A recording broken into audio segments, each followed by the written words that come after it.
Hi guys, in this video you are going to see how to rename the clip names properly in Adobe Premiere Pro. See, when you are recording videos in your DSLR camera or in your mobile phone, like let's say B-rolls or A-rolls, those file name will by default created as the date, time, everything. Like that information will be there. It's not like whatever the shot you are recording. Let's say I'm recording this mobile phone B-roll, especially for the back cameras.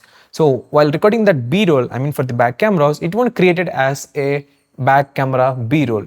We need to manually do that. So I'll show you how to do that in directly Adobe Premiere Pro. Once you created the project file and imported the footage, the next step you need to do is, just for example, let's say this is the B-roll of let's say this camera phone. So to do that, as you can see here on the bottom, you can see the name. I zoom in even more, you can see it.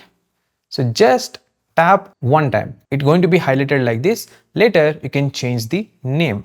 Let's say I'm making it as cameras B-rolls. Now it's created. If you go to the search panel, if in case you have like too many videos, you can simply search for camera B-rolls and it's going to be highlighted. So like this you can rename the files properly in Adobe Premiere Pro. Before closing this video, don't forget to like, share and subscribe for more tips and tricks followed by YouTube growth related videos on this channel.